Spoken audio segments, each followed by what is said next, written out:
Então, nós já definimos o modelo que vai ser conduzido a obra, né? Obra barra empresa, tá bom? E eu, nesse tempo, antes de começar a obra, no ano de 2020, eu fui estudar bastante aí essa parte de computador, planilhas, isso, aquilo, papapá.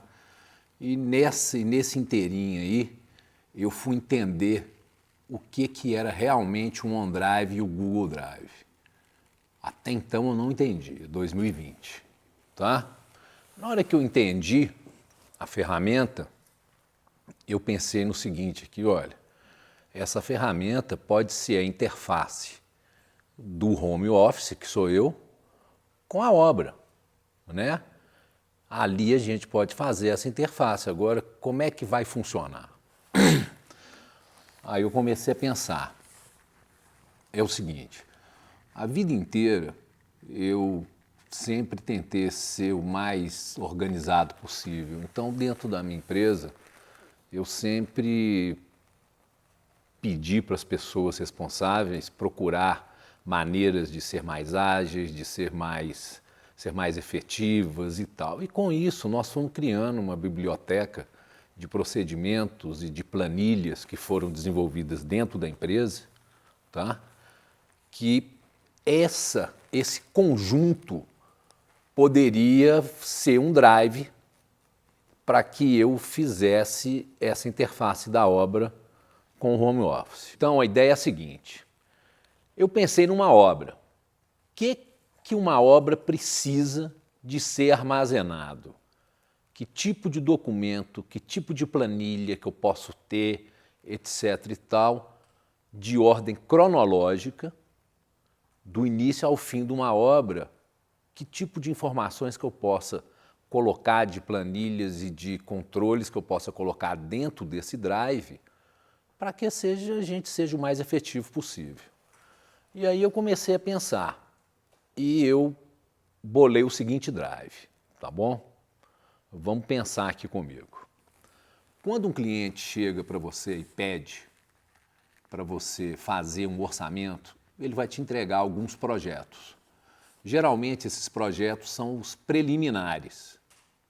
Então o que eu fiz? Peguei o drive, a primeira pastinha do meu drive, pasta lá, apresentação do drive. Esse drive tem um nome, chama-se Boutique Drive. Então, primeira pasta, apresentação, Boutique Drive. Que quando for de outra empresa, vai ser a apresentação da empresa, enfim, né? Aí a pasta 2 é qual? Projetos preliminares, é a primeira coisa que você recebe do cliente, tá bom?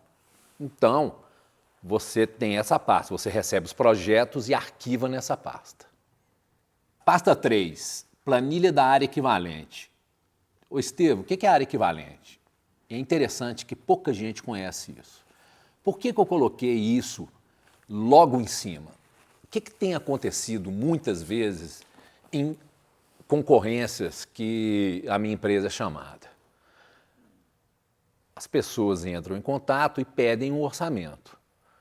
Eu sou home office, eu não vou parar a minha vida para ficar fazendo orçamento dos quais mais da metade eu vou perder, ou 80%, ou 90%, enfim. Então o que eu faço? Para não ser indelicado, eu pego o projeto que ele me passa e eu calculo a área equivalente da casa. O que é a área equivalente da casa? Você tem a área que vem no projeto e no alvará seu de construção, né? 1.000 metros quadrados.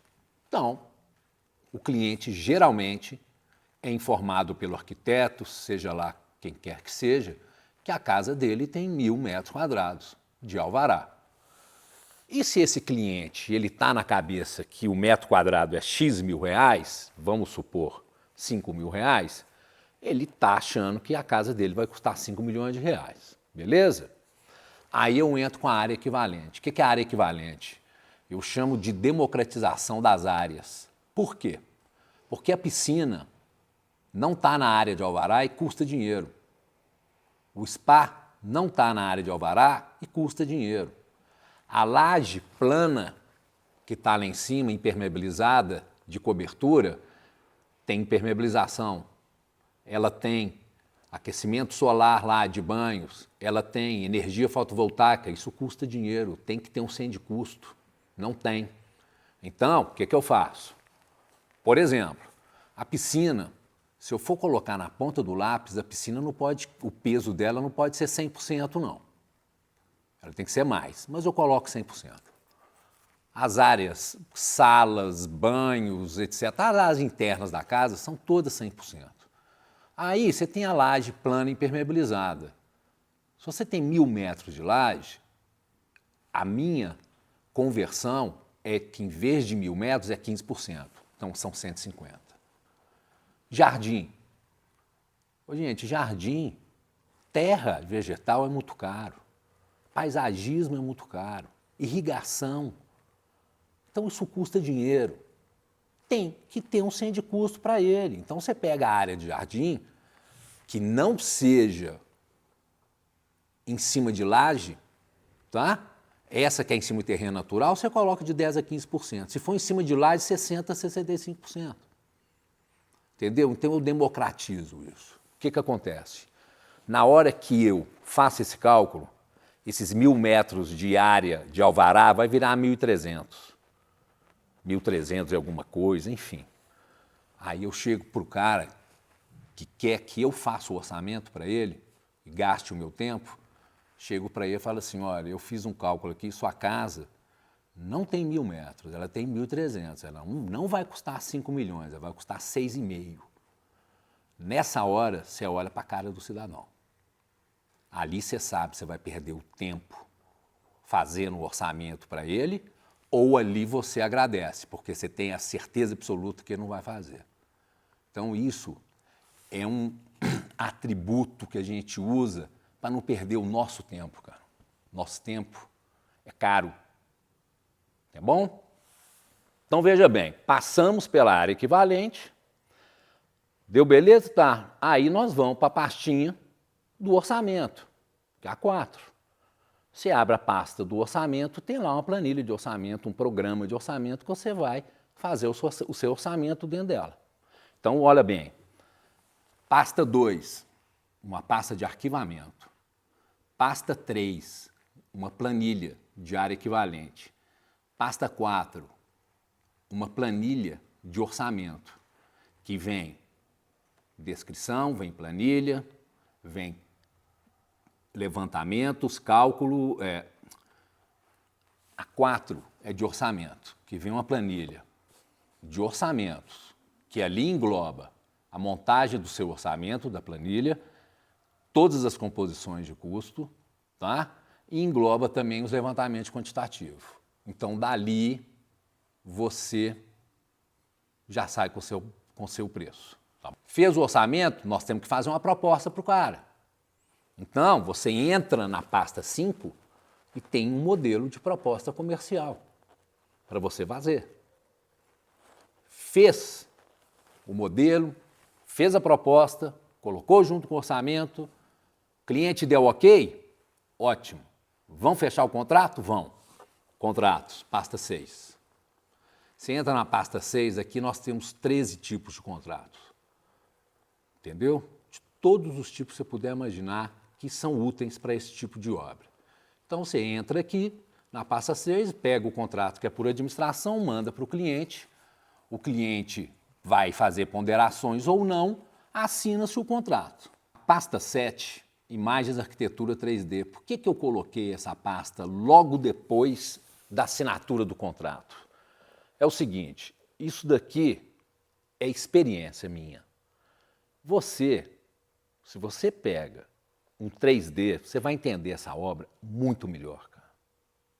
Você entende ela muito melhor, fica tudo mais fácil para você. Então, a minha opinião, pelo fato já de eu ter colocado logo em cima, é o seguinte, você decora essas imagens, entendeu? Porque você vai lembrar delas durante 2 anos.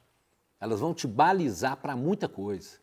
É por isso que eu coloquei, porque a importância é grande. Colocamos então, olha bem, Colocamos as imagens aí. Pasta 8, projetos. Essa pasta de projetos são todos os projetos, em PDF e em DWG.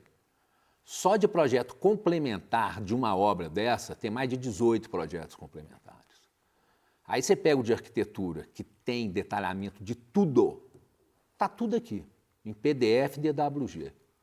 Ah, recebi uma nova revisão. Em cada pasta tem obsoleto. Você pega a revisão e joga para o obsoleto e coloca a nova no atualizado. Então, isso é fundamental, tá?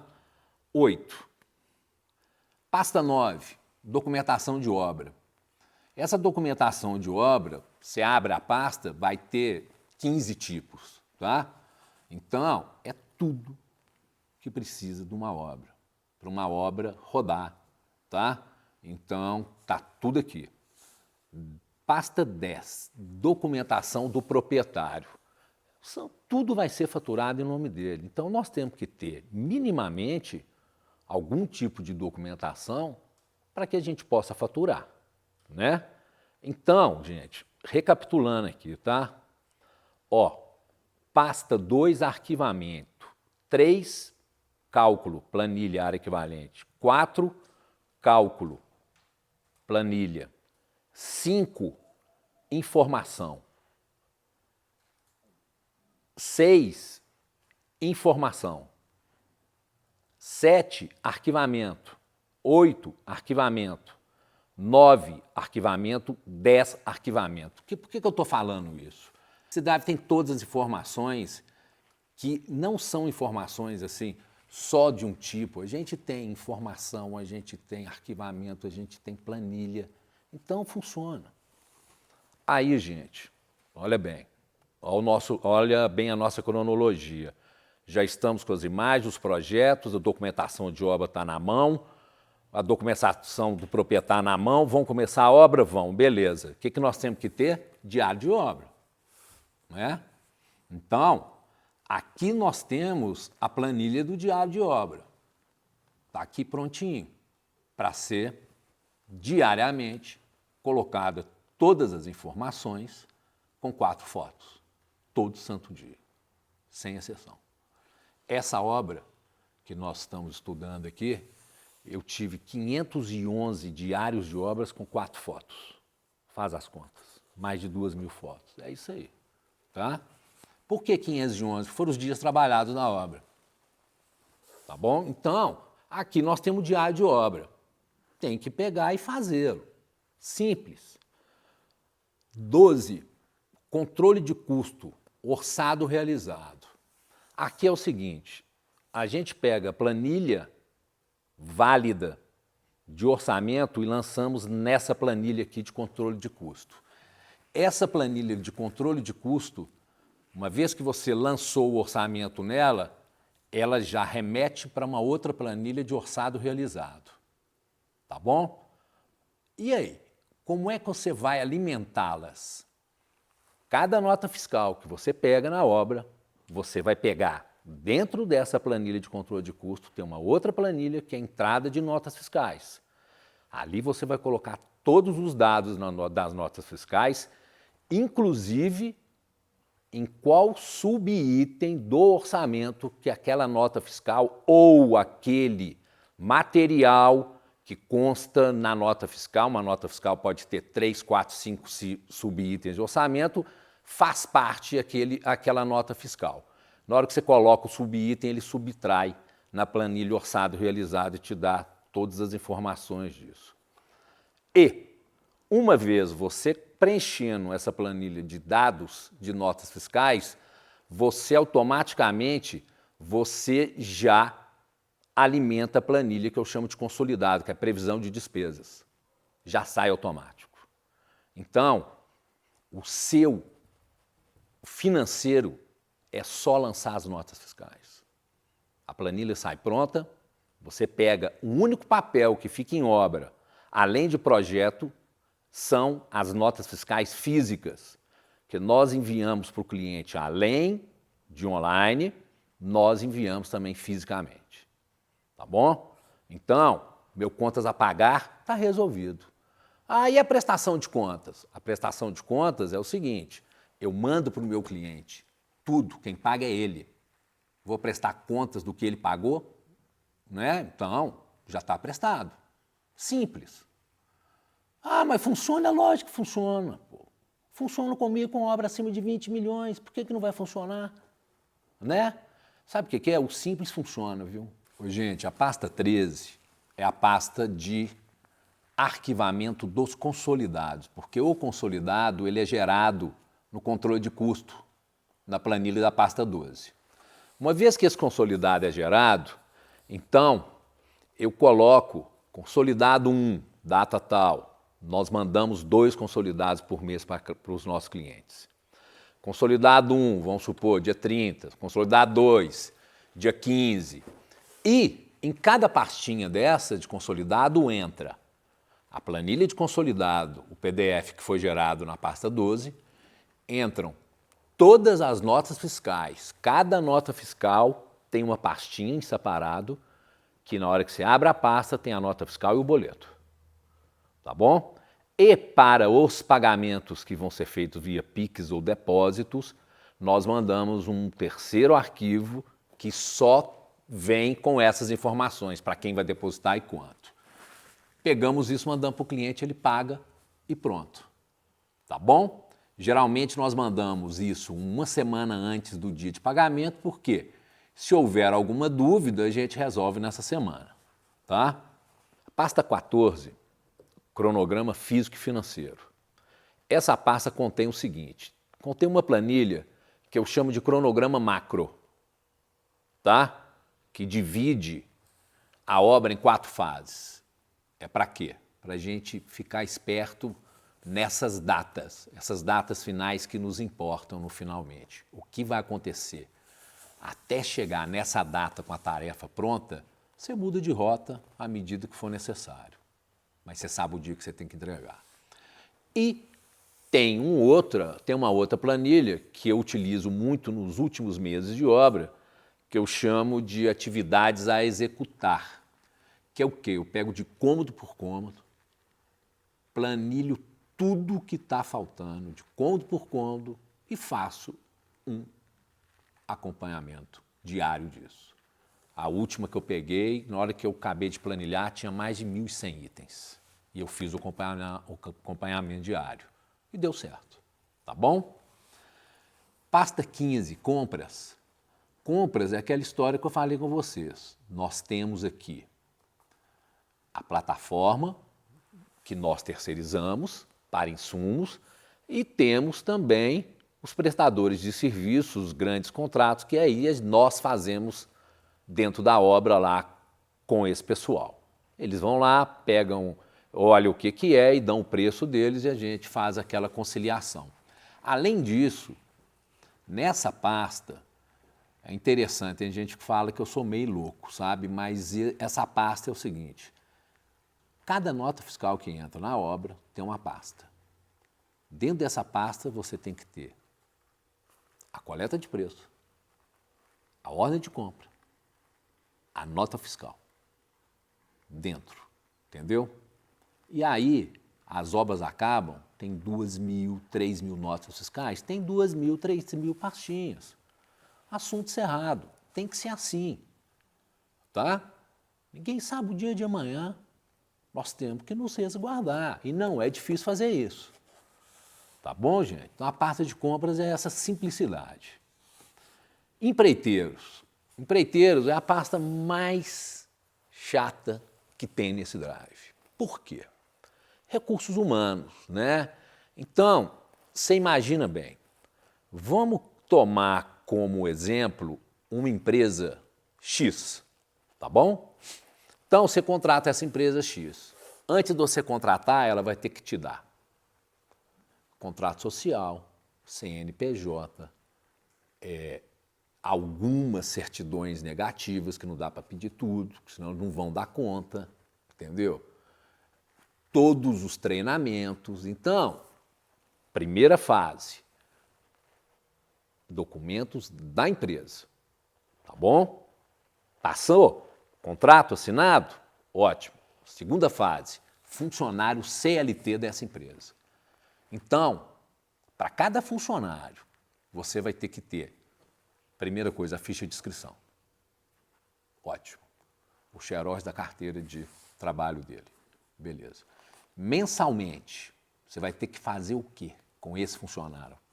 Pegar o olerite dele, o cartão de ponto dele, o recibo do Vale Transporte, o recibo da cesta básica, tá? E eu estou esquecendo de mais um. Tem mais um aí, mas enfim, é isso, gente. O trabalho é pesado, porque esses empreiteiros, eles, infelizmente, eles trabalham com contadores que não são tão organizados, então, e eles também, às vezes, eles estão trabalhando e não vai ver contabilidade, então, é um trabalho árduo, é o mais árduo que tem. Agora, se você com disciplina e rotina, você conseguir levar isso, o que acontece? Aí você fica bem mais tranquilo, né? Tá aqui, a pastinha está aqui, com todas as informações, né? Tem que correr atrás. Ah, Estevam, na sua empresa dá certo? Ainda não dá, não. Eu te falo que sim, com certeza que se eu tiver nessa parte de empreiteiro com 60% hoje, eu dou a mão pro céu. Não é fácil, tá? Empreiteiros, fotos de obra. Fotos de obra. Por que eu coloquei essa pasta aí? Porque eu falei, olha, você abrir todos os diários de obra para procurar alguma coisa, pega as fotos do diário de obra e coloca aqui também. Então, você já tem um aqui e você coloca ela por mês, tá? Você coloca por mês, porque aí você tem uma visão do que foi. Manual do proprietário. O manual do proprietário é o seguinte, o que é que tem aí que a gente pode ajudá-los na confecção do material de proprietário? Primeira coisa, se for ajudar na confecção, nada, porque aqui a gente terceiriza tudo e eu não faço manual do proprietário. Porém, algumas informações das empresas que fazem esse tipo de serviço tem que partir da gente. Então, o que é? Primeira informação, então tem uma planilha de startup do projeto. Vão te perguntar, tem 200 perguntas, mas você responde, coloca um xizinho. Então, isso a gente tem aí. Aí, você tem a tabela de responsáveis técnicos. Temos que preencher, então tem lá o Excel disso. Aí nós temos a tabela dos fornecedores, a tabela dos acabamentos, tabela das esquadrias de alumínio, tabela dos revestimentos. Aí tem manual de garantias, manual de manutenção. Isso tudo nós temos aqui para informar, tá? Agora, o negócio é para mandar os outros fazerem. Não inventa não, que falta muita coisa ainda, tá? Mas para você com isso, você mandando esse negócio para um profissional minimamente conhecedor para fazer um manual do proprietário, ele vai ter muito material, tá bom? Baixa e habite-se. Baixa e habite-se, gente, é um negócio de arquivamento mesmo. Eu vou dar um exemplo para vocês. O que tem que ter aqui? Para você ter a baixa ou habite, você tem que ter a documentação, que vai pedir na prefeitura, você tem que ter os projetos aprovados, então está aqui a pastinha, documentação, projetos aprovados, você tem que ter a CND do INSS, então tem uma pastinha, CND do INSS. Você abre a pastinha, tem uma outra subpasta, que fala o quê? Notas fiscais de empreiteiros, né, que fazem parte dessa CND. Então você tem que ter todas as notas. Aí tem uma outra pastinha, que é o quê? As DARFs de INSS e GPS que foram pagos por todos esses empreiteiros. Entendeu, gente? Então, tá tudo aqui, mastigado. A mesma coisa com o ISS, para você ter o CND. Então, essa pasta, ela te informa que tipo de documentação que você tem que ter e que tipo de documentação que você tem que estar mensalmente colocando aí, para que na hora que você vá realmente pedir a CND, você esteja com isso tudo pronto. Tá bom? 20, financeiro. Essa pasta eu abri porque eu achei, putz grilo, eu vou fazer um drive desse sem um financeiro, mas eu não uso. Eu não uso. Então, tá aí. Contabilidade, exatamente a mesma coisa. Gente, eu tenho que racionalizar a nossa vida. Então, em uma obra minha, um cliente pediu para eu fazer um relatório financeiro para ele, aí eu fiz o relatório, coloquei dentro da pastinha do financeiro, tá lá. Tá? Análises diversas. O que são análises diversas? É um lugar que você pode colocar tudo que você quiser. Entendeu? Mas por que eu coloquei análise? Porque uma obra a gente faz análise, a gente faz cálculo, a gente não faz carta, a gente não floreia. Entendeu? Então aqui, se você for um cara organizado, se você fez uma análise do aço da obra, você coloca assim uma pastinha dentro dessa análise diversa. Aço da obra, tal data. Pum, coloca. Tá? Então, análise diversas é isso. Sua empresa, a minha empresa, por exemplo, a Farcas, tá? Na hora que você abre, aí vai ter o contrato social, vai ter o CNPJ, vai ter as assinaturas de e-mail dessa obra, vai ter o que mais? Vai ter a logo da Farcas, essas coisas. Sempre precisa, tá? Tabela de aditivos argamassas. O que é isso? Eu sou um cara que eu gosto de estudar essas coisas, sabe? E acredito que isso integraliza a sua obra em 100%. Então, se eu estou falando que a minha casa eu fiz ela para durar 50 anos, se você gasta 1% do valor da sua casa com esses aditivos e essas argamassas, ela vai durar 90. Então, vale a pena. E aqui, o que eu faço? Eu coloco o manual dos aditivos que eu utilizo.